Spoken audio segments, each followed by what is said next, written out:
षट् तस्मै श्री गुरवे नमः। श्री चैतन्यमनोभीष्टं स्थापितं येन भूतले स्वयं रूपा कदा मह्यं ददाति स्वपदान्तिकं। वन्देऽहं श्रीगुरो श्रीयुतापदकमलं श्रीगुरुन् वैष्णवांश्च श्रीरूपं साग्रजातं सहगण रघुनाथान्वितं तं सजीवं साद्वैतं सावधूतं परिजनसहितं कृष्णचैतन्यदेवं श्रीराधाकृष्णपादान् श्री राधा कृष्ण पदां सहगण ललिता श्री विशाखान्वितांश्च। हे कृष्णा करुणा सिंधो दीनबंधो जगत्पते गोपेश गोपिका कांत राधा कांत नमोस्तुते। तप्त कांचन गौरांगी राधे वृंदावनेश्वरी वृषभानुसुते देवी प्रणमामि हरिप्रिये। वाञ्छाकल्पतरुभ्यश्च कृपा सिन्धुभ्य एव च पतितानां पावनेभ्यो वैष्णवेभ्यो नमो नमः। मूकं करोति वाचालं पङ्गुं लङ्घयते गिरिं यत्कृपातमहं वन्दे श्रीगुरुं देवतारिणाम्।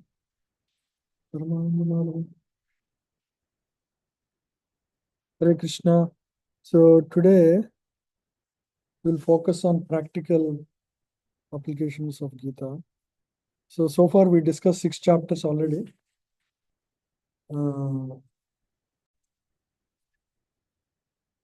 So in this, is it coming clearly?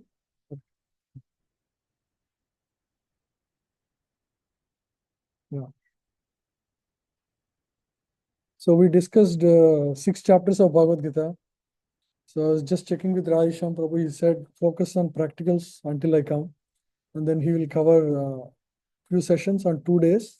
We'll do a retreat for all of you. Will be a lot of activities, very.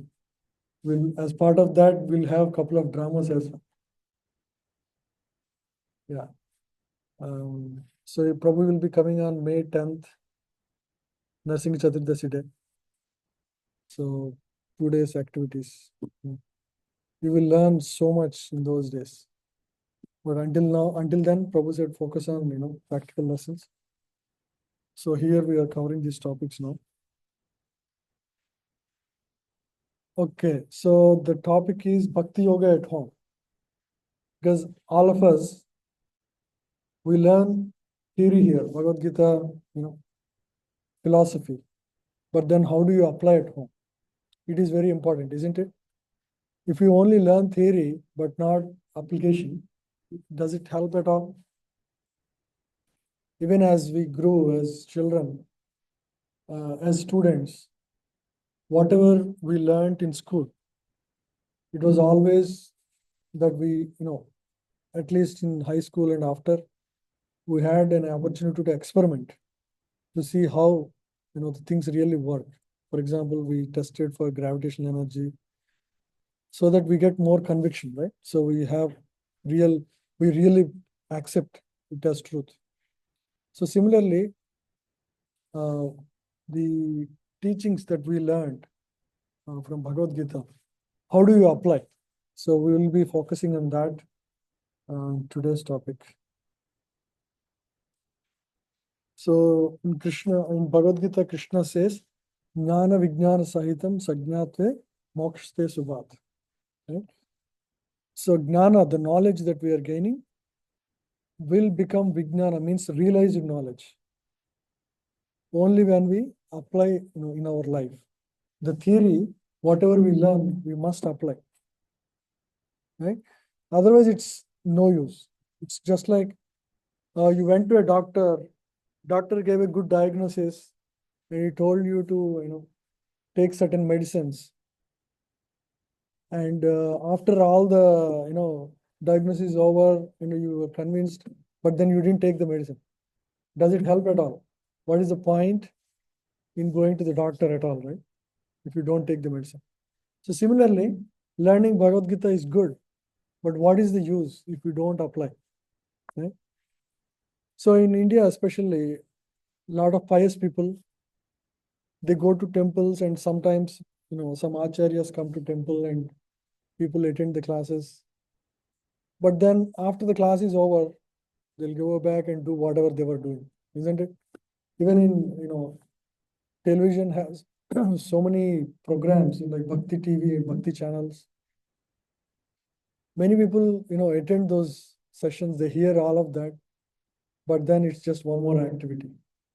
So if we just accept things just for hearing, it is, it is of not much benefit at all. You may understand, your understanding may get deepened, but without application, you don't realize the knowledge that is taught, right?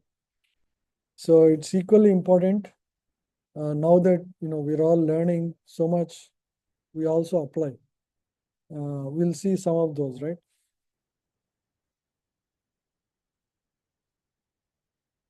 Yeah. So here you see, what is this? What is this picture here? Krishna and Arjuna,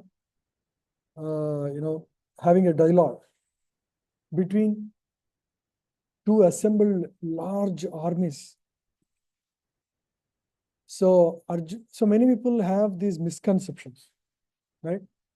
Oh, Bhagavad Gita, when I'm retired, I will read it. Did you ever hear? Or if you read also, they'll say, don't read now. This is not the time. Wait for, we still have to do duties. That's important. People think studying Bhagavad Gita is like, is for people who don't have anything else to do in life. So that's one misconception. If that is so, why would Arjuna and Krishna have a dialogue about this knowledge in the middle of a battlefield, right? Where the fight is about to begin, literally. Unless it is relevant and important, would Krishna speak this knowledge at the time, right? It must be so relevant. Some people say, oh, we are so busy, we don't have time. Are you more busy than Arjuna in battlefield? Is the question. Are we so busy that we don't have time? If Arjuna is able to make time for it, why can't we make it, right? Yeah. So Arjuna, is he a sannyasi or a brahmachari who gave up everything? No, he's a family man. He has wives, he has, children, he has family, home, right? So why did Krishna choose Arjuna to share this message, this wisdom? What does it mean for us? Any ideas? What is the principle, we can learn from this? Arjuna did not speak this to a brahmachari or a sannyasi, right? He spoke to a family man. It means, what does it mean? Yeah, it is more important for people who are not renounced. It is important for renounced people also, so that they can share with people who are working. It's mainly the practical applications of Bhagavad Gita is for whom? For us, for married people or people, normal people. So it's actually for us, for grihasthas, householders with responsibilities. Hmm.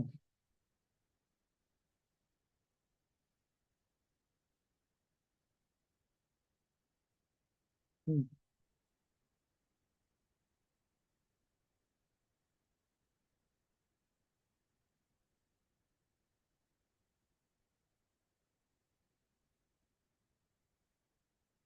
Step back and yeah, yeah, that's also an important lesson. Yes, Arjuna, instead of coming up with his own idea on how to solve this problem, he took guidance. Yeah, and he thought about it. He didn't just blindly ask for guidance. He had his own opinion what is right. In the first chapter, the decisiveness, we discussed that. Yeah. So these are the misconceptions. Spiritual life is a retirement program, right? And another thing is, spiritual life means I have to give up everything. I should not do work. This is all Maya, right? Office is Maya, children is Maya, family is Maya. This is the biggest misconception. Some people have, there may be other types of yogas that may teach like that, but the yoga we do, what is it called? Bhakti yoga. Bhakti yoga is the most practical knowledge which you can apply in everyday life. Anybody can do it. Even a small child of 2 years can also practice Bhakti yoga. So that is the universality of Bhagavad Gita. Yeah. So spiritual life, these are misconceptions. No, it doesn't at all ask for giving up everything. After learning Bhagavad Gita, did Arjuna give up anything? No. So it is, he continued to perform fight. He continued to rule the countries. He continued to have family, children, raise the children. He did everything. So definitely not a retirement program. And spiritual life does not mean you have to give up anything, in fact. Right? So these are a few misconceptions of spiritual life. Yeah. So in fact, Bhagavad Gita teaches how to lead a very dynamic life, right? How to lead a conscious life, right? So and this knowledge, what is the right time to learn? It definitely is not a retirement program. Retirement program is like 60 plus. But then when should you learn actually? What is the right age for learning this knowledge? What is the best age? It's okay, maybe you learned in 20s or 30s, but what is the best age? 10, 15, close, 25. That's your age. Huh? The problem with, when you start working, you have so many more misconceptions of the world already in there. So there is a lot of unwinding also required. But ideal age is like 5 years. Yeah. So Prahlad Maharaj in seventh canto of Srimad Bhagavatam talks about this. There is this verse, beautiful verse called Kaumaram Acharit Prajno Dharman Bhagavata Seva. So that says the right age for learning this wisdom, this knowledge is Kaumara. Kaumara is 5 years. Yeah. So that is the right age. Yeah. And the misconception of spiritual life being in a retirement program or you don't do anything else. No. Actually, what we do as part of spiritual life is, what are we doing actually? To our life, we just add God to our life. That's it. And all that we do, we don't need to change anything, right? Other than consciousness. So until then, or for consciousness is how I can enjoy. That is our consciousness. As a materialistic person, the consciousness is how I can benefit. If I go to a movie or anything, how I can enjoy, how I can benefit. That is the consciousness. Now that consciousness is changes to have Krishna's presence in our mind. That's the perception of the world. This is the key change that has to happen. That is the only ask of a spiritual life. Spiritual life only requires us to be aware, conscious, God conscious, ideally Krishna conscious, right?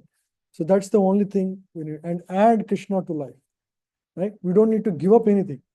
In fact, all the bad things in our life, for example, somebody may have, like might be taking some wine, for example, right? You don't need to worry. Once Krishna comes, automatically you lose taste for it. How do you know? Anything you can remember, quickly? How anybody in the recent past that were completely transformed from their previous habits that you can remember from the maybe some of us have changed, and all of us have changed our habits, eating habits or whatever habits. The clear example is when Prabhupada came to the West. You know what happened? The people whom he was training, what they were like? Hippies. Hippies are the most socially rejected people in the West. Nobody wants them. So they, in like large numbers, they all, were living in parks with no aim, just, taking, these drugs, LSD, and, always trying for a higher consciousness through LSDs. And to such people, Srila Prabhupada completely transformed their life, isn't it? And they all became Vaishnavas who gave up everything, and they found a real high in Krishna consciousness. Right? Because this is real high. How you know? Because once you take this, they're able to give up the other LSD and other bad habits. That's a clear proof. If one practices Krishna consciousness sincerely, with seriousness, like sincerely practice chanting and morning program at home or at temple, wherever, you will see a sea of change in your life. And you will all experience that during our camp. We are going to organize in May. All of you can join that. When Radhesham Prabhu visits us, it's going to be one of a most memorable experience. It's a thing that would change your life. 2 days before and 2 days after, you will be different. Yeah. In the powerful association of His Grace Radhesham Prabhu. We will have him here. Yeah. So it's going to be, we are planning to organize several events as part of it, including dramas by you. We'll hear about that at the end. Yeah. I'm just telling now. We'll discuss about this more towards the end. So anyway, so all we do is to add Krishna. We don't give up anything. By adding Krishna, everything will automatically, the negative things will go away. It's just like sunlight, right? When sun comes in the day, all the darkness that you are not able to see will become easily visible. Isn't it? If lights are off and sun is not there, you can't see anything. You don't know what to do, what is right, what is wrong. Now, when sun comes, suddenly everything becomes clear, isn't it? It's like all the fog is gone. Our mind without God in mind is like a foggy land where you don't know what is right. You're always unclear. With God in life, everything becomes a lot more clear. Right? Because you have a anchor on which to think, to reason about, to to anchor upon. Right? So you have a support, right? Which is the best support. Any questions so far?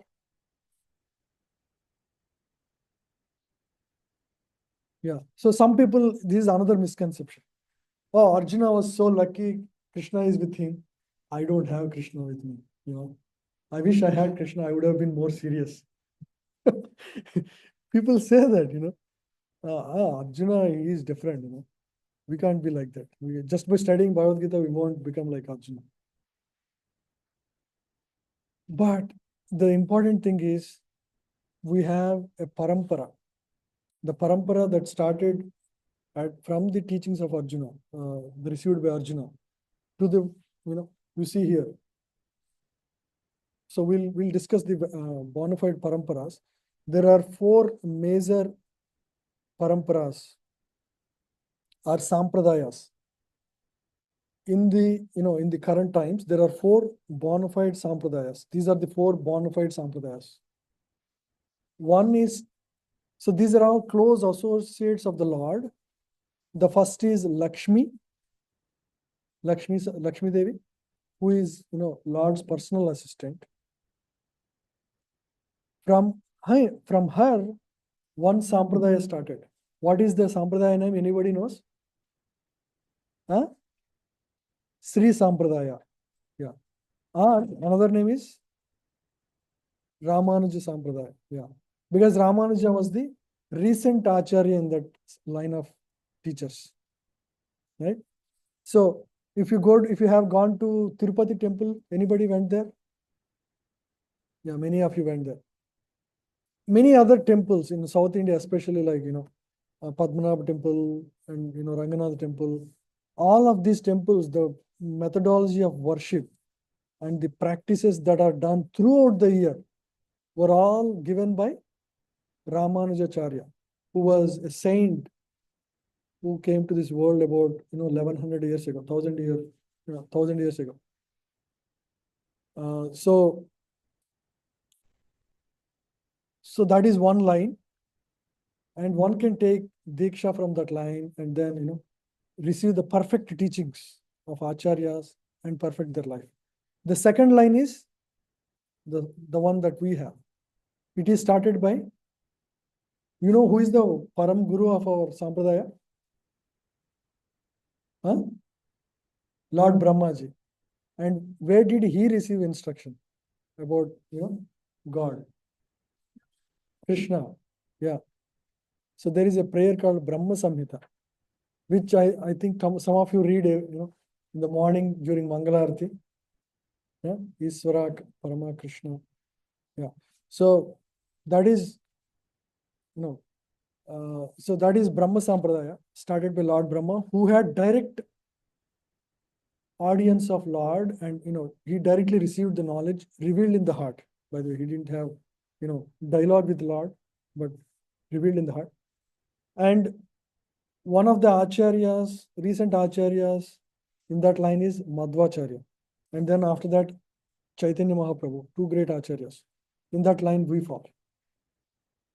And then Shankara, Lord Shiva is another acharya, original acharya, right?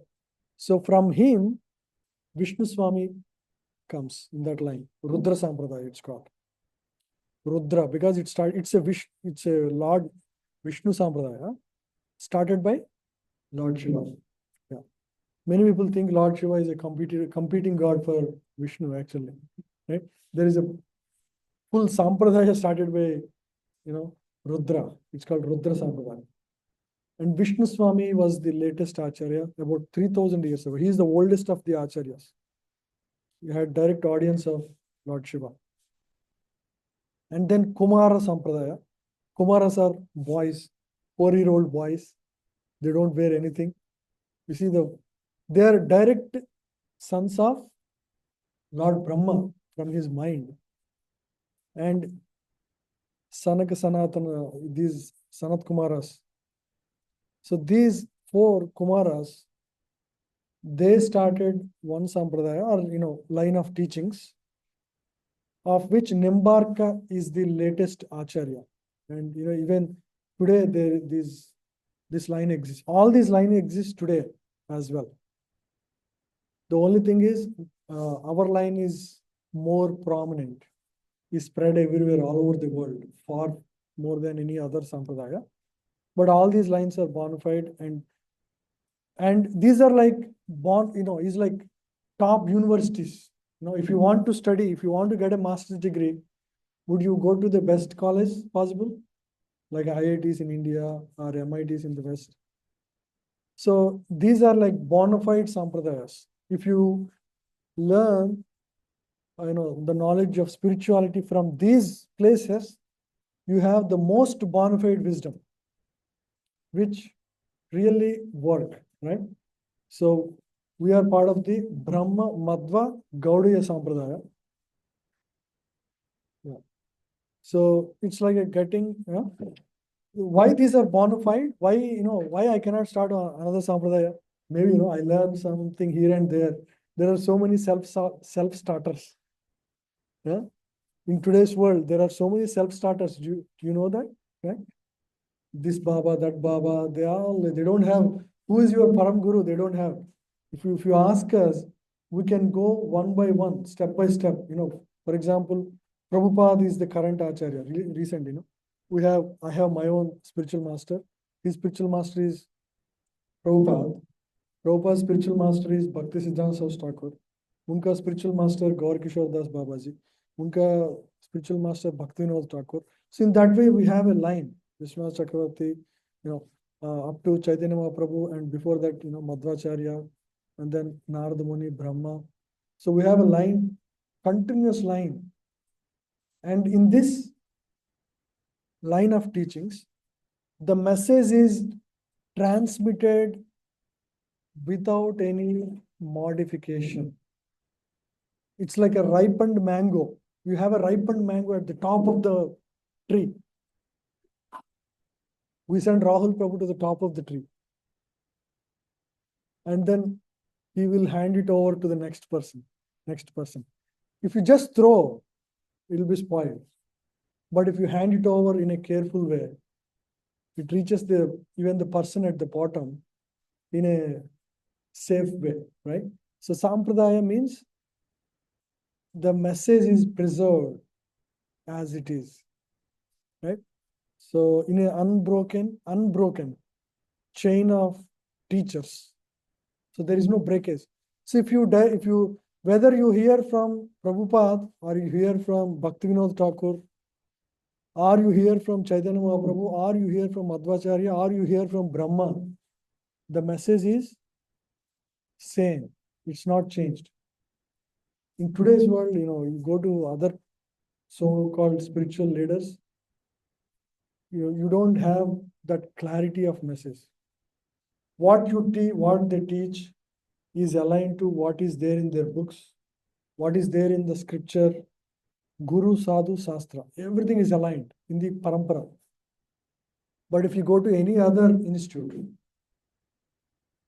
right, there are so many, I don't want to name them, you will hear so much hodgepodge, and they don't have anything to back.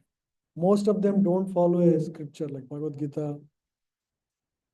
They have their own understanding, because they want to be the center. In most of these, they want to be the center. So it doesn't work. So in our case, Prabhupada always gives all credit to his guru. He doesn't take any credit. He treats himself like a postman. I am just passing the message from the Lord. That's all. I don't take any credit. I just become a messenger. So that is exactly how we teach, right? There is no addition, there is no deletion. So it's as good as hearing from Krishna. That is why the hippies have transformed their life completely to happies. People who are happy. Yeah. So by the mercy of Guru, one gets Krishna, and by the mercy of Krishna, one gets a Guru. So now we look at the qualifications of a bona fide Guru, right? We need to know who is a bona fide Guru, because you encounter so many so-called gurus. How do you know he's really bona fide? Right? For example, if you want to buy gold, I will show something and I'll tell you this is gold. Will you buy it? No, you want to make sure it is really gold because you are paying for a price for it. So similarly, what are the qualifications for a bona fide guru? Any thoughts on that? What do you think? Guru means you should have a big beard, or has a kamandalu, or saffron robes. Is the external appearance the reason for a guru? Not at all, right? So then what is the real criteria, do you think? Any thoughts? Yeah. Takes you closer to the God, but that is, you have to submit to him. Any tests we can do, like just verifications, quick tests, just like, before buying, biddi, you break it, right? Are there any basic tests we can do to how much he talks about God? Yeah, that's a good one. Yeah.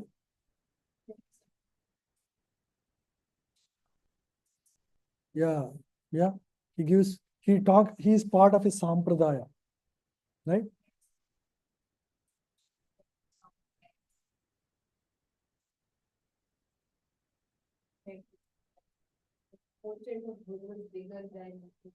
God. Yeah. They project God, sorry, Guru like God. Yeah.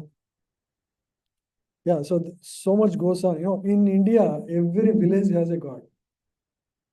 Guru, so-called Guru who acts like a God. Yeah. Samyat pradayate iti sampradaya means in a sampradaya, in a bona fide sampradaya, like ours, Gaudiya Vaishnava sampradaya, the message is completely handed over as it is without modification. That's why Prabhupada's Bhagavad Gita is called Bhagavad Gita as it is. As it's not as I want it to be. There are some Bhagavad Gita copies on which the Guru's photo is pictured with a peacock. Projecting Guru like Krishna, right? So that is how it is. So the first qualification of a bona fide Guru is he must come in a bona fide parampara or sampradaya. He must have a line of teachers starting from Krishna. No cuts. No, sorry, no cuts. If I have Guru up to 500 years ago, also I don't want. Till Krishna. If you show me the entire line of teachers, then only I'll accept. In Bhagavad Gita, before introduction itself, Prabhupada, in the introduction, at the end of the last page, he shows 35 teachers, starting with Krishna. There is no cut. Yeah. So Sampradaya means you must have line of teachers.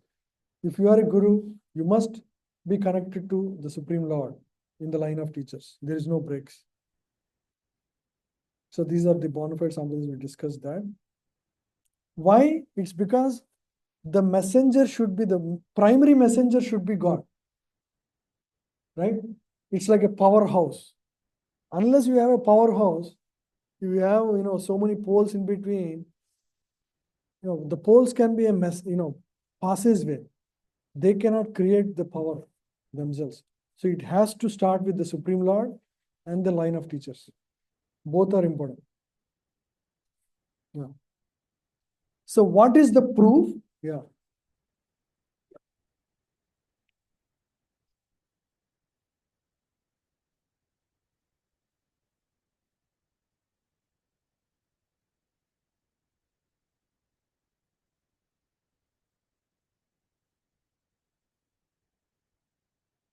Yeah. So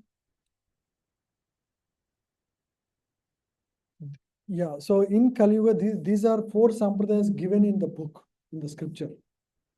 Yeah. So we accept what is given in the scriptures. So these, the one started by Jesus and Muhammad, they are also kind of line of teachings. The depth of knowledge, right? Compared to what is given in the Vaishnava Samas, there is a wide difference. They bring you to a level, but it's not the end, right? So we can see the depth of knowledge in these versus what we have in the Vedic tradition, right? It's like, our original Bharat is original source of all this wisdom, Sanatan Dharma, right? It's for thousands of years. These are all upstarts, maybe thousands of years ago. They helped transform people, but they're not like, they don't have such, lengthy tradition. They will help, they will improve people, but it's not the highest wisdom that's there. It's good for people, of that specific, consciousness to follow that. But if those who are, very serious, whether they're in the West, they all land up in India only, finally. We have seen time and again.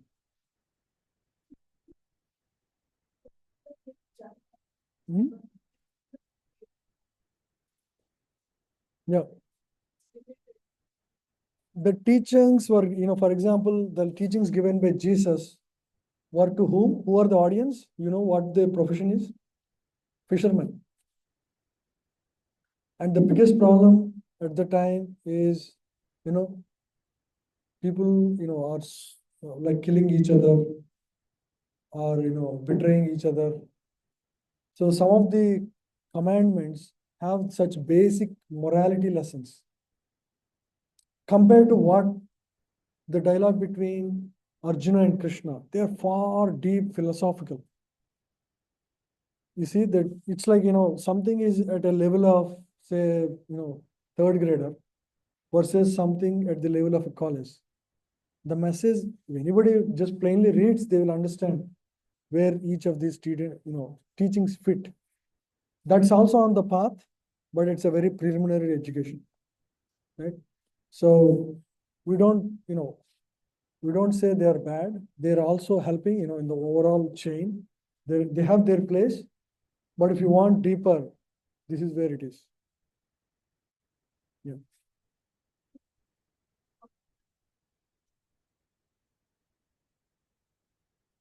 The primary difference, it is the mood in which they worship. It is the details that differ. One is, for example, in the Sri Sampradaya, the mood is one of a servant. God is the supreme, the devotee is a servant. So there is a mood of adoration, respect to the Lord, right? Highest respect to the Lord. So that's the mood of temple worship. Temple worship, what is the whole idea of temple worship? Lord is the supreme proprietor of everything, and we all want to engage in service to please him. Recognize that he is the supreme Lord, supreme source of all energy, and he is the maintainer of all living entities, and serve in various ways to please him.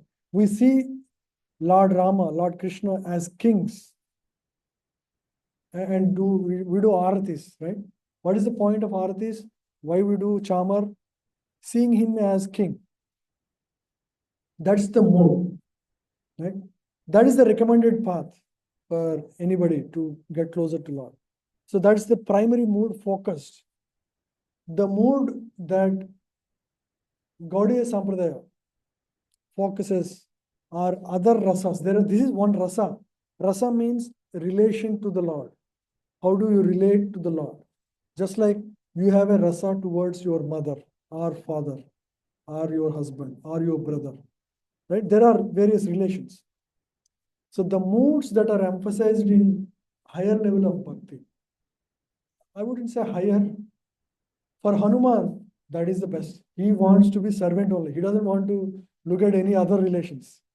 But for Arjuna, he relishes the mood of a friend with Krishna or God. You can be friend to God. You can be lover of God. So that is higher. Radharani was a devotee, but in the mood of a lover. Mirabai was a devotee in the mood of a lover. Right? So all moods are acceptable to the Lord. Right? So our mood focus is more madhurya rasa, actually, loving relation with Lord. What is the difference? It's a deeper connection. Love is a higher relation compared to a servant mode. Servant means there is always that fear. You are not free. You cannot express your mind, just like that, right? With a servant, with his master, cannot just express his, all his pains, or concerns freely. He always want to please the master. So that's the difference. So even in this, Vishnu Sampradaya also is focused on similar mood as ours. There are similarities. Yeah. Yeah, any other question?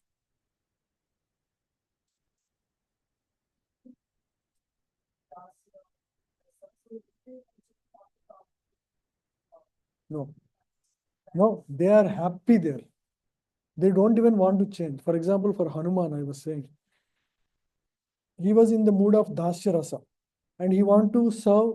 So everybody, each of us has a position in the spiritual world already. We are temporarily here. It's called Swarupa Siddhi. Swarupa Siddhi means, Swarupa means your original position in the spiritual world. That's a fixed role. You already have it. Temporarily, you are loitering in the material world. ultimately, everybody, whether you are a materialist or spiritualist, end of day, through some relation, you will land up there. Just like a child may roam around anywhere, but at end of the day, he has to return home. Right? So, and your Swarupa is already fixed. And various spiritual planes are there. Like planes means planetary systems. Like there is Vaikunta, various Vaikuntas also, again, depending on the specific mood that you have. Each of us has a specific mood of relation with Lord. So accordingly, we are already part of it. Now we are loitering here, but when we go back, we'll be placed back in that exact position. Even if you try something else, you won't land up there. You are landing up in a specific thing because you are aligned in that mood. Make sense? Yeah. So all we are trying to do is to revive our consciousness, our original consciousness, as part of practice of bhakti in this lifetime.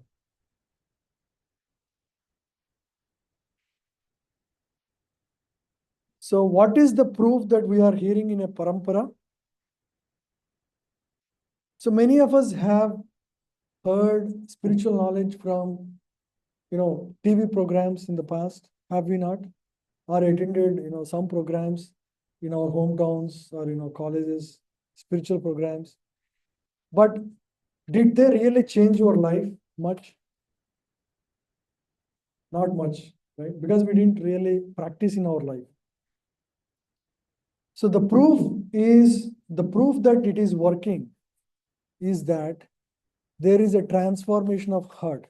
Transformation of heart means the way you think, the way you see things of this world changes. The way you perceive this world changes. So that is called change of heart. So there are so many people who came to West before Srila Prabhupada. There is Vivekananda, there is Paramahamsa Yogananda, and any other names you remember? There are many famous, Osho, and before that there is one more, no? Harbhajan Yogi. There are like so many people in the West, but hardly they really changed the lifestyle and life of people. When Srila Prabhupada came, people completely changed. They don't even know who Krishna is at the time. Right? Nobody knows. Krishna is known only in the land of India. But they all were able to accept Krishna because the teachings are universal. The teachings of Bhagavad Gita are universal. They apply to anybody in any country, irrespective of caste, religion, doesn't matter. If you read Bhagavad Gita sincerely, you become better Christian. You become a better Muslim. A lot of Muslims buy our books, our Bhagavad Gita as it is, because they get a higher knowledge and they become more sincere, in their own specific religion. Yeah. So there is a transformation of heart. All of you are going through that, right? You have changed your habits, your daily activities, right? A lot of things would have come already in your life. So that's the proof that you are hearing in a parampara. And the Guru has realized the conclusions of scriptures by deliberation. He learned it from his Guru and is practicing in his own life and is able to answer. Deliberation means you really digest it and be able to present it to others if they have questions and doubts. If you ask questions, if I get confused, then it's better I don't sit here, right? So the teacher should be able to have that realization and be able to present in a way that helps others, right? So he has to realize the conclusions. And he is fixed in his devotion service. It's not like today I'm here in ISKCON, tomorrow I go to Art of Living, and day after tomorrow I go to some other thing. I don't change. Whatever I say, whatever I follow, everything is uniform. It's not, different. Fixed in devotion service. He's always fixed. in turbulence or in a normal day, any situation, he lives in a in a calm. He can take things in a very calm way because he understands the higher reality. Has controlled his senses means he has control over his tongue, ear, nose, what he speaks, his mind, etc. And he's an acharya following Guru, Sadhu, Shastra. Whatever he does, he is in alignment with what his Guru says, what the sadhus say, the devotees say, and what Shastras say. Right?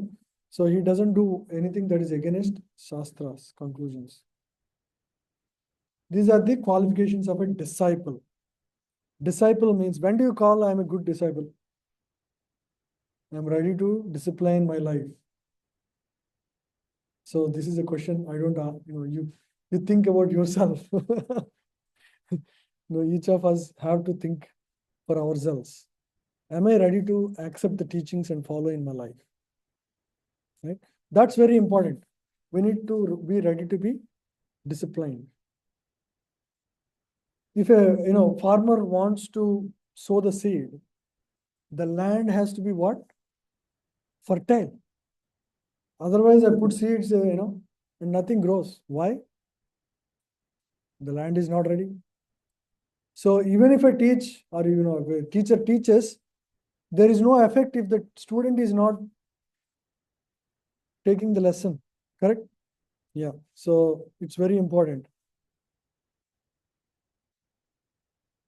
And then tadvidhi pranipatena.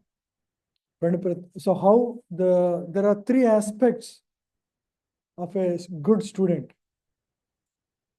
One is complete surrender to the instructions of Bhagavad Gita. Right? Means he accepts them in truth and tries to follow them in his life. And then he is inquisitive to know the truth. It's not like, oh, I know, I don't need to learn from anything. He's not closed mind. He's an open mind. He wants to learn. Right? Without that open mind, you cannot become a good student. And then humbly inquires with service attitude. When you inquire about spiritual knowledge, there is the eagerness to learn and apply. So naturally you are humble, right? But if the mood is, oh, what he knows, I know better, then there is no point in coming to the class itself, right?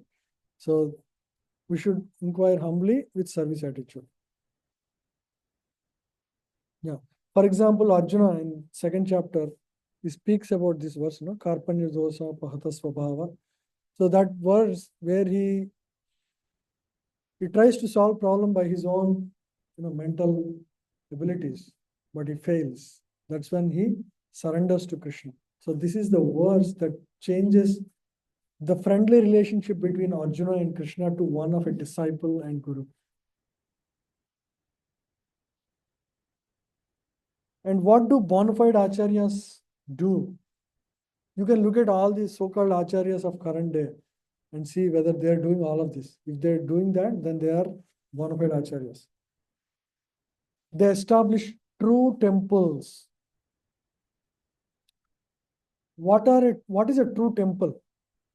A true temple is like a institute of learning, higher learning, spiritual knowledge, where one will be trained to perfect their life. Right? So we see in today's world so many temples, they don't talk any knowledge. You go there, you just pray, that's it, done. So it's more like a ritualistic temple. Most of the temples in India became like that. Right? You go for darshan and then move around, move out. So, but Srila Prabhupada started, you know how many temples Prabhupada started? Anybody? Huh? 108 temples in a span of about 7-8 years. From 1965 to 1967, I think, 67 to 77. And the purpose is not to just worship the Lord in the temple. The purpose is to train the people in spiritual knowledge. The temples are actually like educational institutes. They're not there just for performing rituals. So that is the mood of Srila Prabhupada, to train, educate and train to perfect lives. A real temple is like a hospital, right? Why? In a hospital, what all do you get? Diagnosis of disease. What is our disease? The reason that you have a physical body, that itself that there is a problem. Because the body keeps on giving troubles, right? So that is the diagnosis of disease. And what is the cause of the disease? Attachments, yeah. Our desire to enjoy in this world, the material enjoyment, the desire to enjoy in this world, and to become the controller and enjoyer in this world. Yeah, so that is the cause of the disease. So if you want to be the controller, what is the solution for it? Give up the control. That is to surrender to the Lord. So the line of treatment is practice bhakti. Practicing bhakti includes, surrender to, I accept that I am not the supreme. There is a higher supreme. And everything should be done for his pleasure. So that is called line of treatment, Sarva Dharman Parityajya.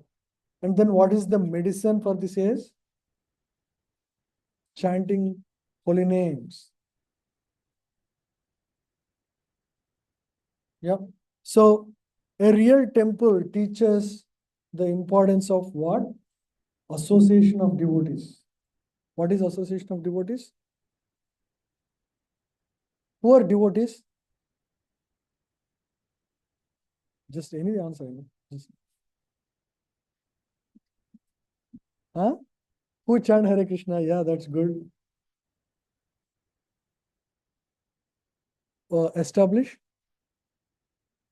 their relation with God. Yes, yeah. Yeah. So anybody, and then when you do that, Lord is like, powerhouse. When you are in constant touch with Lord, what happens? It transforms your heart.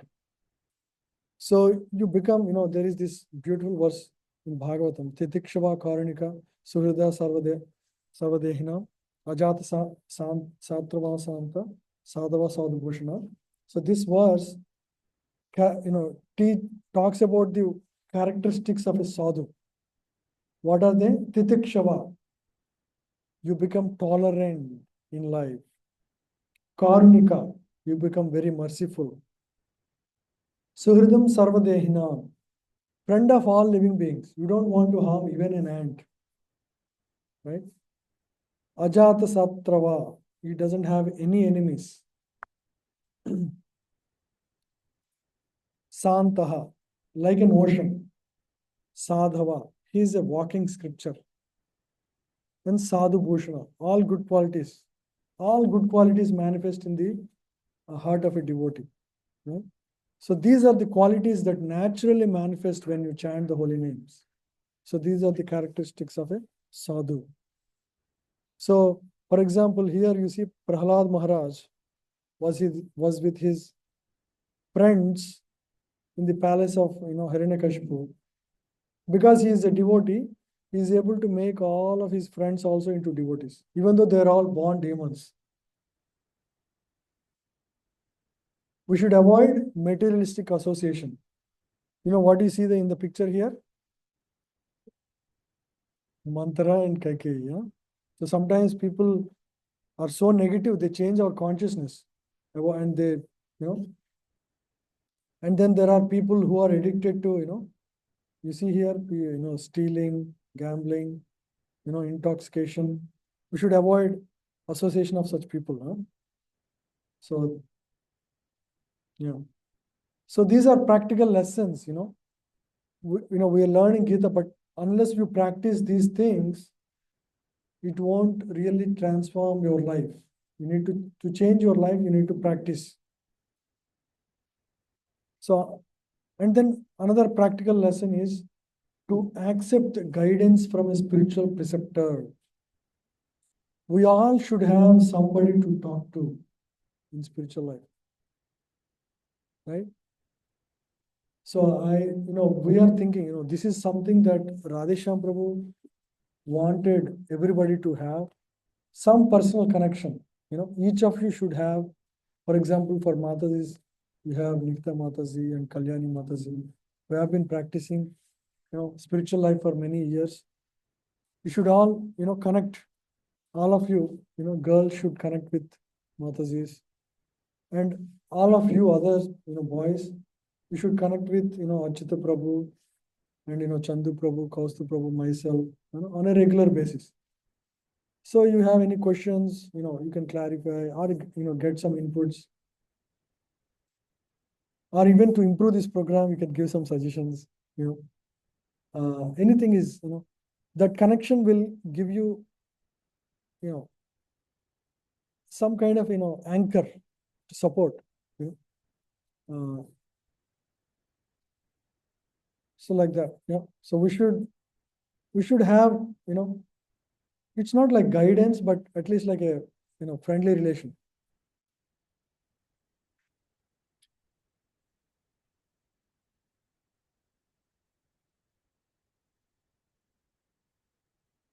What does a guru teach? So here it's mentioned, Rishabhadev's teaching. So when, who is a guru, who is a father, who is a putra, like that. Guru na sashas, sajano na sashas. So this verse talks about what are the qualifications of, or the, of a guru. Yeah. So one should not be a guru if he cannot liberate his students, like that. One should not become a father if he does not give the teachings of, or get the teachings closer to his children, right? So like that. So all of us should, accept or, share the teachings of Krishna consciousness. So that is how, we have to practice. And guru should teach and practice the 4 regulative principles that we already know. And he should, whatever he speaks, right, he should have moral and spiritual honesty. He should not, he should not be hypocritical. It's not like, I do something in my life personally and I teach something else to people outside, right? So there is that honesty, spiritual honesty. Yeah. So what is highest instruction of morality, right? The highest, there is nothing like, what is the standard of morality in this world? It's not like what I think or what I believe is right, right? Many people have a consideration of, oh, this is right or this is wrong. But actual standard of morality is the what is given in scriptures, like Bhagavad Gita. So that should guide the standard of morality. Like for example, there is this Kaushik Muni. It's given here. So there is one Acharya called Kaushik Muni. One time there was a hunter who was just, before the hunter came, there was a cow that enters the ashram of Kaushik Muni. And, he didn't bother. And then after that, a hunter comes behind it. The hunter is about to, attack the cow and want to kill and eat the meat. At that time, he asks the Kaushik Muni, Acharya ji, did a cow come to your place? And Acharya is not supposed to speak a lie. Now, what do you think Acharya should say? He should lie. Because for a higher principle, it's not like I blindly follow the standard of morality. So that is the teaching of Bhagavad Gita. No, cow should be worshipped, cow should be treated well. So Kaushik Muni followed that. So standard of morality is what is given in scripture. It's not what we think or what we think is right. Right? Yeah. The highest morality is to lead a pure and simple life to satisfy Krishna. That is the highest morality. Yeah, and then the charity is discussed here. What is the time? 1:21. Okay. So in Bhagavad Gita, the charity is discussed, right? The charity given in various modes. In the mode of ignorance, so this is the message given. Giving the wrong thing to the wrong person in wrong place at wrong time, right? Like, in friendship also people share wine out of love. People share their cigarettes, isn't it? That's charity. That's also charity, but in the mode of ignorance or tamas, right? Or you give a party where people drink wine. I have gone to a friend's marriage and they have wine and meat, everything just like everywhere. They kept bottles everywhere. That, do you think the people who come there give any blessings? They just, drink wine and they fall off completely. What blessing? The whole point of marriage is to bring so many souls so that there is intensity of blessings. If so many people pray, so many people bless, there is intensity created at the right time. Time is very important, right? So instead of that, you provide wine and the whole purpose is lost, isn't it? It's not about entertainment. So that's charity in the mode of ignorance.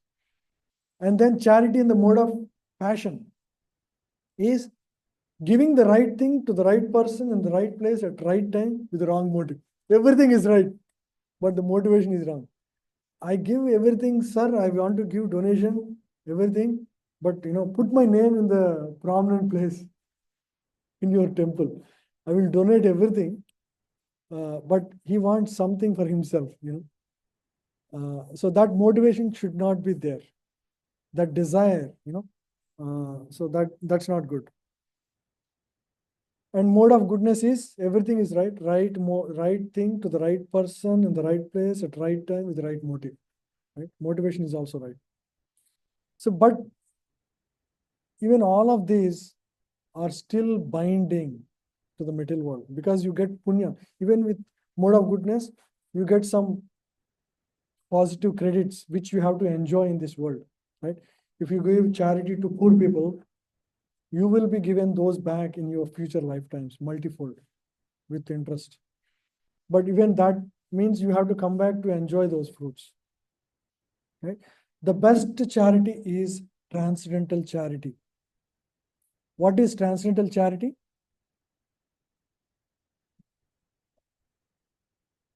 To bring one closer to God. Or you distribute a burrito in Sankirtan. That is what? Transcendental charity. You play Sankirtan. You're purifying the place and attracting the vision of people. That is transcendental charity. You're teaching Bhagavad Gita. That is transcendental charity. Isn't it? If a boy is poor, for example, if a boy is 6-year-old boy comes to your place, he had a ragged dress, he's hungry for many days, but he is the son of a millionaire in the city, same city. He was somehow lost in a mela and then he comes to your home. There are many things you can do. You can feed him food and tell him you can leave from here because you don't know who he is. That's one way to help. You can educate him. You can give him good dress. These are all helps at physical level. But one other person helps by taking him to the Father. What is the best help? obviously take to the father rather than, just feeding to the physical needs. So that's exactly is transcendental charity. That's exactly what we encourage. So when Prabhupada was starting temples all over the world, many people would come, these socialistic people, they would come and tell, Prabhupada, there are so many people going hungry in Latvia, Zimbabwe. Why don't we feed them instead of building these physical places? Why don't you feed them? Prabhupada tells the story. You have to feed the soul also. The soul is hungry for Krishna, God, spiritual life. You have to nurture the soul as well. So how do you do that? So that is transcendental charity. Yeah. So how to dovetail your occupation in devotion service? We discussed the whole Bhagavad Gita 6 chapters was, capturing those concepts. Yeah. So all you need to, so how to, you don't need to change your work. You change your home into a temple and lead a practice devotional life. For example, you raise early in the morning, take bath and then chant the holy names and then cook something. You anyway have to eat. Everybody has to eat. Cook food, vegetarian meal and offer to God. Perform a Mangal Arati in the morning. Right? Simple. We all can do. And then go back to work, practice, do your job, and then come back in the evening. And then, again, read some book, spiritual book, Bhagavad Gita or whatever. So in this way, you purify your occupation. Whatever you do gets purified. So you can make your home into a temple. There is a beginner's guide to Krishna consciousness. Yeah, so we have that book. You can read that book where we have all the details. So we'll continue from here on. So these are practical lessons, we're discussing how to identify guru, what are the qualities of a disciple, how you can practice spiritual life, right? What is transcendental charity? So we can practice. So spiritual life, we discuss the misconceptions. You don't need to give up anything. Many people think what we practice is not spiritual life. That's not true. This is spiritual life. This is the highest spiritual life. Right? Yeah. Slides, the line of treatment is surrender, surrender mantra. Yoga is surrender mantra. So does that mean that ultimately that we have to give up everything and then surrender completely everything to Krishna? Ultimately, yes. That's natural. That's naturally it should happen. It's not like you keep that in mind and try to do it artificially. With your spiritual evolution, that's what it takes you automatically towards, when you mature over 30, 40 years, that's where the, consciousness naturally lands. Okay. So we'll end it here. So as I mentioned, in the month of May, during Narsingh Chaturdasi, May 10th, 11th, Saturday, Sunday, those 2 days, we have my mentor and mentor of thousands of people across the world. His Grace Radhesham Prabhu is going to be here with us. Haribol. Yeah. So this time we want to make it a completely transformative experience by doing 2-day retreat for all of you. 2 days, it's a weekend program. It's a long weekend, right? I believe. So even if it is not, doesn't matter. On Saturday and Sunday, from morning till evening, we'll have programs. So nice feast, and then Sankirtan. We'll do everything. He has a schedule as well. We are finalizing details. As part of it, there are 2 dramas we will do by you. So we want you to be engaged. And Achyuta Prabhu has the details. The dramas are already fixed. The script is there. We need to practice. We'll get costumes and everything. By the way, this is the exact thing that they do everywhere. Radhesham Prabhu does. This is called Spurti Camp. And this is at a certain level, because we covered certain materials. This is based on all of that, he guided us to do this. He is very meticulous. He wants to know how each of you are growing, how you are chanting. He is asking, are you all connecting to, individually to see how they are progressing? Do they have any blockers? That is the level of depth he wants each of us to steadily progress, right? Of course, it's all individual. Everybody is at a different level. But he wants to really see that we all grow steadily in this journey of spiritual life. And he wants to be guide and mentor, reachable to all of you as well. Yeah, so it will be great 2-day program for us. You want to speak, Prabhu, on the 2 dramas?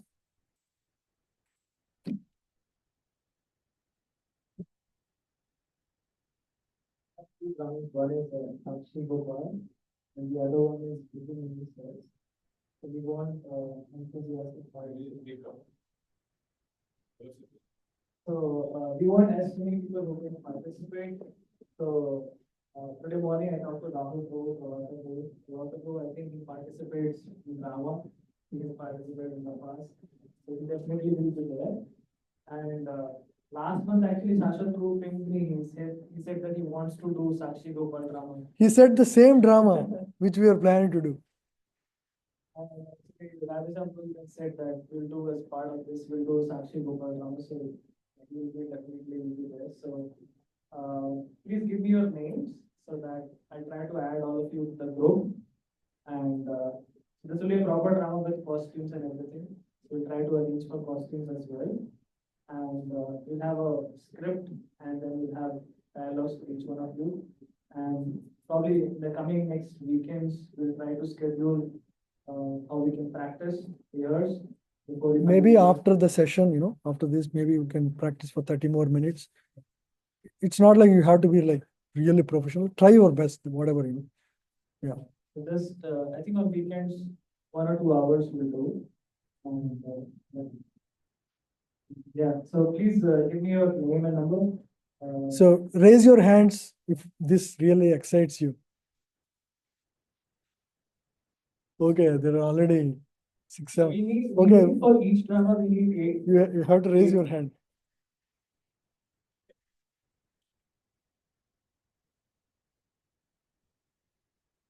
So we need around 16 to 18 devotees. Then the entire class. And how many girls, boys is there?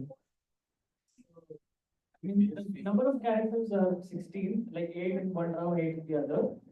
We'll see like where we can accommodate whom. The drama that I saw had only all boys. We can do a poll in the WhatsApp based on how many mails. Now that we have given the background of the context, let's do a poll in the WhatsApp groups where we can give more final details as to how many male female characters are there, what dates you want to plan the rehearsal and all that, and then everyone can. Yeah. So Yeah. language English. Yeah. So the content, everything is there. We just need to practice.